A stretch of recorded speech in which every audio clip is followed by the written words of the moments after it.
Welcome to my podcast, which is all about changing your business and money reality. This is your master money coach, Dr. Gaurav Deka, and you are money. Hello, my friends. How are you? I am so excited to come back after the first 4 episodes. I took some time to record those episodes, and then I took a breather for myself. Because in the last 3 months, I was running several programs.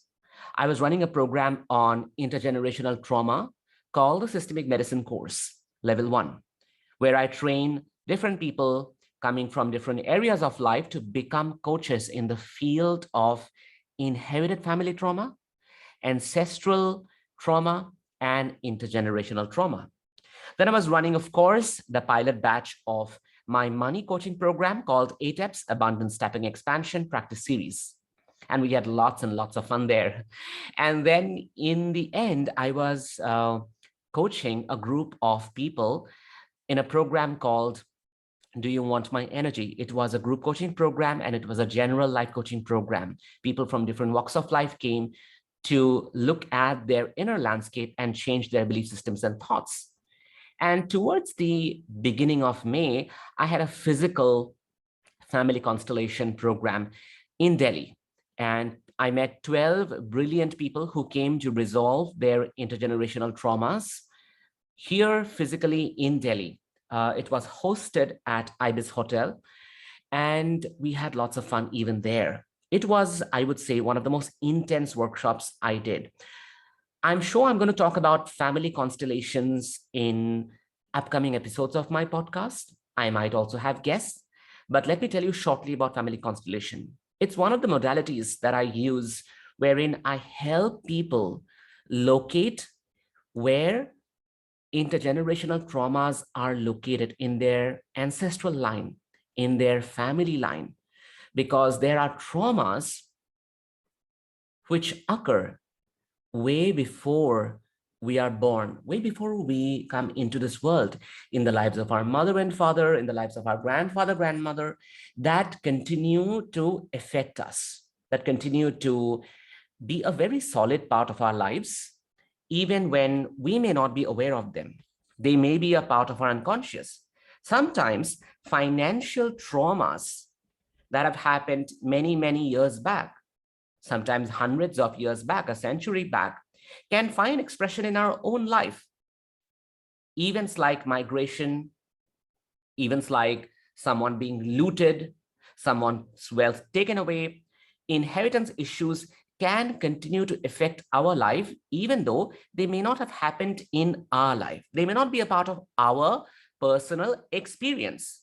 And they could be a part of our grandfather, grandmother's personal experience, and they can continue to impact the way we receive money, the way we perceive money, the way we operate, manage, save or not save money, or even the way we spend money.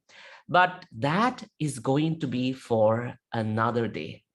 Today, I want to talk about something else. But before I do that, I want to tell you that the entire month of May, I went on a vacation. So I and my partner went to Krabi in Thailand, and all I did was getting soaked in the sun, swimming a lot, everywhere that I could, every nook and corner, right? In all kinds of waters possible. And I sipped a lot of Thai tea, and it was most brilliant, most amazing. And that's where I allowed my nervous system to unwind. And I talk a lot about unwinding the nervous system, even on Facebook and my Instagram.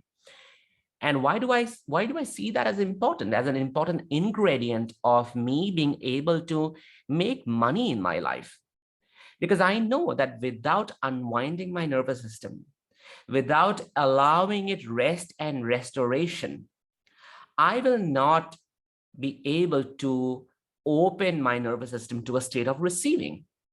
Right? I will not be able to breathe into my nervous system and be in a state where I'm able to vibrate with the abundance that I really desire in my life, right? Only when my nervous system is regulated, only when I am able to rest, only when I'm able to be in the flow, that is when the way I show up in the world, the way I come for this podcast, the way I write my post on Instagram, on Facebook, everything that I do has to come from this space of deep harmony and rest. As a result of which, I am not agitated, I'm not anxious, I'm not trying to be a perfectionist, I am not grappled by shame, I am not trying to manage my time running from here and there. I am not thinking that my audience is judging me. I am not bothered by judgments of people in the outside world, and my thoughts are not scattered. As a result of which, I am absolutely in an open receiving state, right? And therefore, my business and my work happens in a state of ease. As a result, because I'm in a state of ease, I definitely create more because I don't give into exhaustion. I don't feel the burnout. And as a result, I definitely make more money. And this is one of the primary reasons I tell people that, see, for you to be able to make money, you have to allow yourself to become yourself. Who are you? And I know this question can be a cliched question, right? Who are you? I am this person who thinks in this way, who thinks that the world is an unsafe place. I am this person who is unable to trust the people I interact with.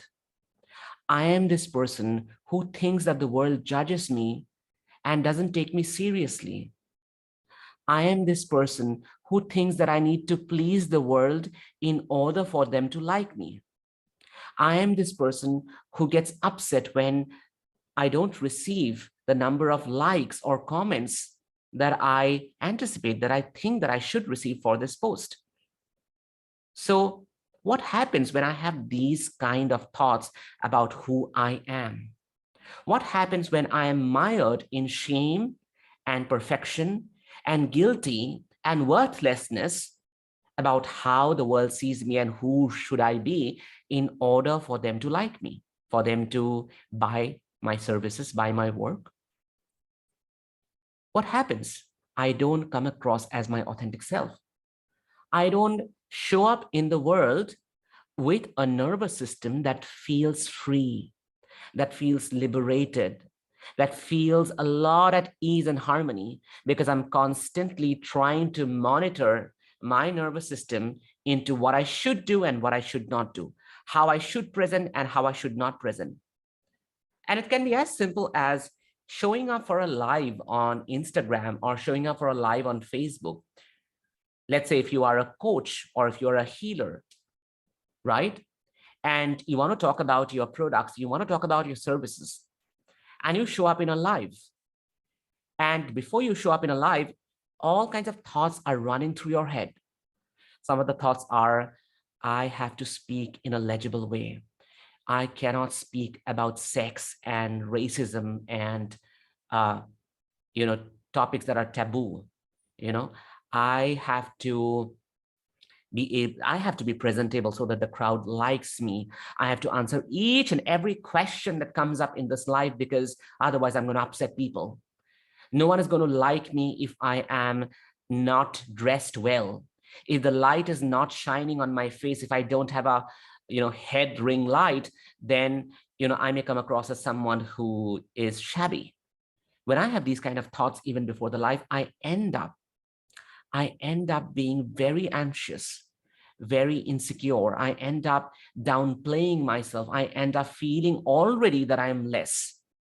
As a result of which, what happens is I go in this very diminished state in front of all the people who are viewing me, who are listening to me. And they might not be thinking about what I'm thinking about myself. They are here because they want to listen to me. But I feel all these anxious thoughts, as a result of which I don't create the result that I want. What was the result that I wanted? The result that I wanted was people to engage, people to ask me questions about my services, about my coaching, about my healing, and people to buy my program. But that doesn't happen, right? That doesn't happen because my preliminary thoughts, even before I went for that live, were a lot of anxious thoughts, thoughts where I could not trust the world, thoughts where I could not trust myself, thoughts where I couldn't consider myself worthy enough to show up, thoughts which brought up feelings of shame and guilt and perfection. As a result of which, my nervous system was all jittery. It was all haphazard. My neural impulses were like these rockets which do not have any direction, flying off the track, flying everywhere, basically, right? Shooting through the roof. That's how my nervous system was. And as a result, my authentic self is compromised. I don't get to be myself. I don't get to be my wild, crazy, real self that I am, right? I don't get to be my original self. As a result, I'm not at peace, but I am in a lot of anxiety.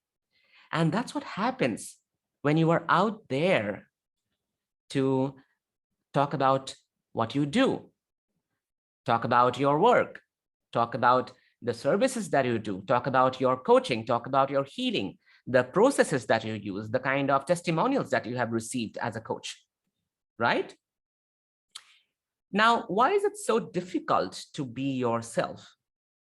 Why is it so difficult? Why does it take so much of time?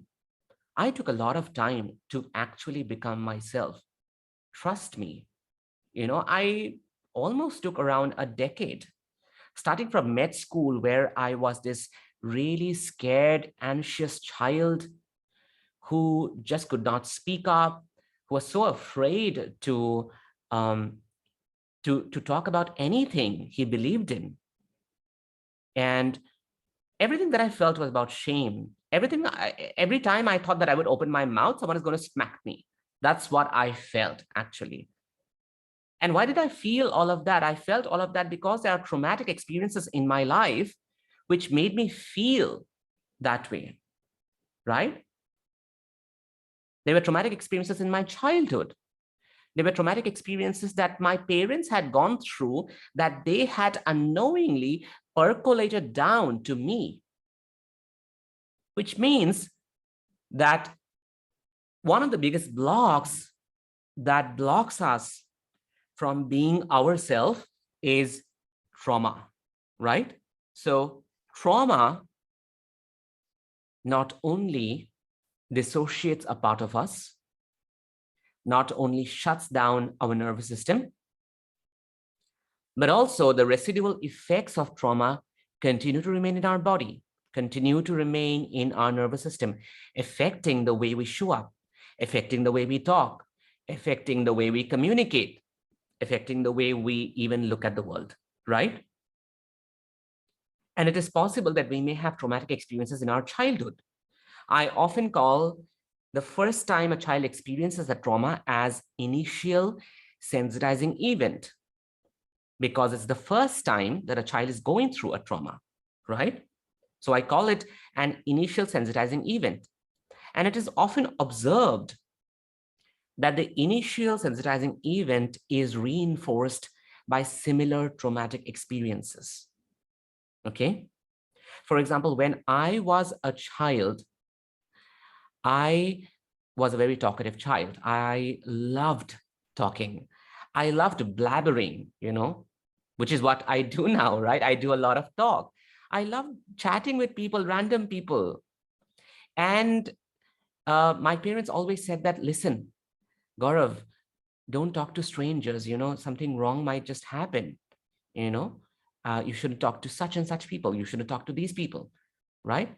And although that was not a traumatic experience, I somehow inculcated and absorbed that not everywhere can I speak about things that I wanted to speak about. Not everywhere could I just blabber, right? That was not traumatic. But one day what happened is one of my father's cousin, he visited home. And then I started blabbering. I was a little boy. I started talking about the cartoon shows that I was enjoying and the picture book that my father had got. And this cousin sort of reprimands me and tells me that you are not supposed to speak like that. And he gives me a look, and I feel so scared. I still remember that look. I still remember those eyes digging deep into my body and my heart. And he said that, you just can't talk like this. You have to learn discipline. You have to learn mannerisms. You have to sit in a certain way when you talk. And that became my initial sensitizing event. And even in school, I got reprimanded a lot of times by teachers, by people who'd say that, oh, you talked so much, go outside the class. These kind of things, right? And then when I was in med school and I started writing, some of my professors really ridiculed me, saying that, if you are a medical student, you're not supposed to write about these things. How can you just write in a newspaper? Or how can you write in a magazine? Or how can you write about things like sexuality and sex? And how can you write about things like women's rights? Right? You are just a 17-year-old, 18-year-old boy. How can you talk about things like capitalist economy? You know nothing about it. So just hold your horses, hold your tongue. And these were a lot of reinforcing events that contributed to me slowly and slowly sinking into silence, right? And as a result, I lost my voice. Thanks to years of therapy and coaching, that I can speak to all of you today and I can tell my truth. And I'm able to feel light as I speak to you. My nervous system is completely at rest while I do this recording, right? But it took me a lot of unwinding. It took me a lot of inner work. It took a lot of work on my therapist and coach who helped me dig deeper into my childhood, retrieve and recollect those parts of my childhood, look at them with care and trust, and finally embrace and integrate them, right? That's what we do in a form of therapy called inner child therapy. I teach a lot of inner child work pertaining to how inner child work is important to business and creation of money in ATEPS, my business and money coaching program. I'll give you another example of initial sensitizing event, ISE. I call it ISE, followed by reinforcing events. For example, let's say if you are having an ice cream, I'm assuming that you might be, you might be 30 years old, you might be 40 years old, you might be 35 years old, and you are having an ice cream and a friend comes and snatches that ice cream from your hands. What are you going to do? You will either laugh or you will be angry or you will snatch it back. You have the agency to do what you want to do because you are an adult, right? Consider this happening to a little 5-year-old. Consider this happening to a little 6 years old, right? How they feel. What is going to happen to their nervous system? It's a traumatic experience for them. The kind of belief that this child is going to form is, I can't trust the world. The world will snatch away everything that I own. People are out there to loot me. Every time I am happy and I am in pleasure and I am enjoying my life, someone out there can come and take away everything from me. These are the kind of belief systems that will eventually get formed in the mind of this child. So when this child grows up into an adult, the child will not be able to enjoy, or the adult will not be able to enjoy their money. They will not be able to enjoy their richness, even if they make money. They will not be able to be vocal about the work they do, about the business they do. Even if they want to talk to their friends, they will always have this nagging feeling behind somewhere in their minds, which will tell them, if you talk about it, something wrong is going to happen. Someone is going to sabotage it, right? Because of that single, even in childhood, right? This is how these belief systems become a core, fundamental part of our being, of the way we look at the world, of the things we believe about the world, right? And that's why we end up dissociating from ourselves. We tell ourselves that I can't be myself, and we lock that part inside. The child who was enjoying that ice cream, who initially believed that it's safe to be who I am in this world, enjoying my day. That is a part that is locked up somewhere and put inside a box. This is what we call as dissociation. When we take away a part of ourselves, throw it into a dark room, when we cut cords within our own self, and we do not allow those parts to ever show up. Like I, for the longest time, believed that I can't speak up in public, because if I do that, someone out there is going to reprimand me for things I'm talking about. Someone out there is going to ridicule me, criticize me. Someone out there might even send me a threat, maybe, and tell me that, you can't speak up like this. You can't speak about these things. That kind of stare, that kind of voice, that threat, which plays like a, repeating record player in my head, that part, that trauma was kept in a box for a long, long time, because I separated that part of me from this part. That original part of me believed that, oh, it's safe to talk about things I want to talk about. It's safe to blabber. It's safe to fumble. It's safe to sit in a certain way while talking. It's safe to wear whatever I want to wear while talking to people. It's safe to, sort of go out on the road and talk to a stranger if I want to. All those original parts were locked away because I was made to believe otherwise. I was made to believe that I can't talk to people, that I can't use my voice, that I can't write about topics that are considered complex or conflicting or taboo in this world, right?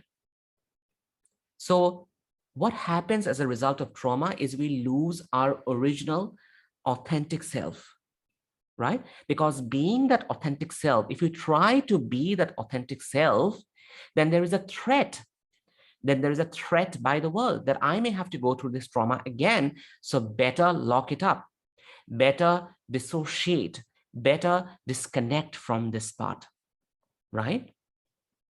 And instead, what do we bring in for ourselves? We bring in a lot of shame. We bring in a lot of guilt. We bring in a lot of fear. And these become this tight armor that we wear, right? This tight armor that we wear. And basically this tight armor is the price we pay for carrying this trauma with us, is the price we pay, because then we are not our original self. And the more we are not our original self, the more our nervous system is in disharmony, the more our nervous system is in absolute dysregulation. It just cannot find ease, just can't feel the joy of being who you are, right? Instead, this nervous system is hypersensitive, hyper-aware, hyper-vigilant, constantly scanning for threat, constantly monitoring the way you are, the way you talk, the way you communicate, the way you sell, right? I see this a lot in the lives of coaches and healers, actually. Because in my experience, all coaches and healers come from their own personal experience of trauma. They have been through different kinds of, traumatic experiences. Some of them have gone through a very difficult childhood. Some of them came from families where their parents couldn't be together. Some of them come from families where they had to migrate and lose everything that they had. Some of them come from personal spaces of betrayal, right? So as healers and as coaches, we all have been through traumatic experiences in our own life. And it is in the healing journey that finally we gather the courage to not only become ourselves, but somehow have this sense that if I can do it, so can other people. So I want to go and teach people how to do it. I want to go and work with people who are going through similar experiences that I've been through, right? And that often becomes an inspiring moment, inspiring inner slogan for all of us to be able to go and work with the world, right? To be able to go and impact people's lives positively, to change and transform their life, right? However, in doing so, it takes a lot of time. And therefore, even when we have the skills to be a coach, even when we have the skills to be a healer, we can't effectively put ourselves out there. We can't effectively ask people to buy our work. We can't effectively believe that we can have a business, a thriving business, wherein we can have clients and they can be there to work with us, that we can have paid clients, right? Why does that happen? Why does that happen? It happens because our self-worth was crushed so many times, from the ISE to the RE, from the initial sensitizing event to the reinforcing events. So many times the self-worth was crushed that now it takes a lot of time to come out of that traumatic experience and be completely myself. And then not only do that, but also relearn to trust the world, that the world wants me, that the world wants to work with me, that the world sees me as valuable. These kind of thoughts are difficult to have, even for coaches and healers, because all of us come from wounded spaces, right? And because we come from wounded spaces, it is important, therefore, to be in a container, to be in a group where every one of us can witness each other's wounds.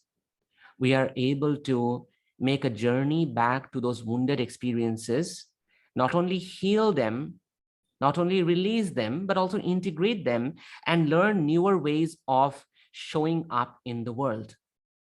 Because a true journey actually, the true journey actually is becoming yourself once again. My truest journey was becoming that child who could just blabber, right? Who could just blabber, imagining and thinking that, oh, everyone is listening to me. Everyone wants to hear me. I speak so well. Everyone loves me for whatever I speak.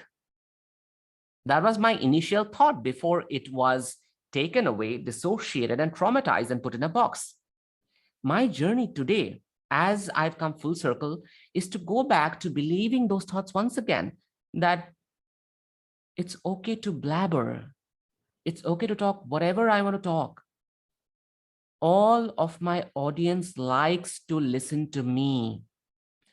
These were my original thoughts, and all the trauma work that I did has brought me full circle to my original being, to my authentic being. And that is the reason, my friends, that's the reason I sell so much. That's the reason I am able to talk about my services. I'm able to talk about my coaching business. I'm able to talk about my coaching programs without even thinking what I'm talking about. Even if I'm not making sense to thousands of people out there, I might be making sense to just 10 people who are out there to listen to me because they believe in me and I believe in them. And for me to have that kind of trust in myself, and more so to have that kind of trust in the world who is receiving me right now as this podcast is going on, it took a lot of time. It took a lot of investment. It took a lot of energy, and it took a lot of work for my coaches and for my healers. This is exactly what we do in my money and business coaching program. We do a lot of other things. We, of course, talk about business. We talk about marketing. We talk about selling. We talk about making more money, vibrating in the vibration of abundance. We do a lot of those stuff, but we also come from a very, very trauma-informed space. We just don't tell people, oh, gather up the courage, have the confidence, go and shop in the world. We don't do that. If people are not able to do that, if coaches and healers in my program are not able to be their authentic self, which basically doesn't allow them to make the money that they could have potentially made, crazy shitload of money, then I'm going to help them look at what blocks them. What kind of traumatic experiences are there that they need to address, look, embrace, acknowledge, maybe journal it out, maybe do some breath work. What is required to witness that part of us that is sitting inside a dark box and not letting us retrieve and recover and be who we truly are, right? Because when we dissociate and disconnect, as I said, there is always a hidden price that we pay. This price is my business does not thrive. I don't get to be the coach, the healer that I am in my most original, authentic form that I could be of in so much of service to the people that I am working with. Because if I am not authentic, if I am not this wild, crazy version of me, how can I inspire my students? How can I inspire my clients to be that? How do I even imagine that all of these people who have come to work with me as clients, I will be able to show them their authentic self. I will be able to walk with them in their journey to find their most original parts and original versions. How do I do that if I'm not aligned towards finding those parts of me, right? And therefore, that's what is important. In ATEPS, we do this work. We do this work with all our heart and mind. We do this work by inquiring into the past. We do this work by questioning the thoughts that we have. We do this work by connecting to those emotions in the body and releasing from the body. So it's not just talking that we do in our coaching program. I firmly believe that business actually comes from your body. How you feel inside your body is how you are going to feel in your business. If you feel agitated, nervous, jittery inside your body, when you are selling, when you're talking about your services, when you are talking to your potential clients, this is what you are going to feel about money as well and creation of money in your business. And these feelings come from our past. The good part is we can work with them inside a container, inside the presence of coaches in a safe space. That's the work that I do, because that's the work I did for myself and I believe in it, right? So dear friends, I'm going to leave you here today and I'll come back soon. Thank you so much. If you enjoyed listening to this podcast and are willing to change your business and money reality, head to my free coaching community on Facebook called You Are Money. Link is in the show notes. And do not forget to leave a review on Spotify.com or Apple Podcast. Thank you so much.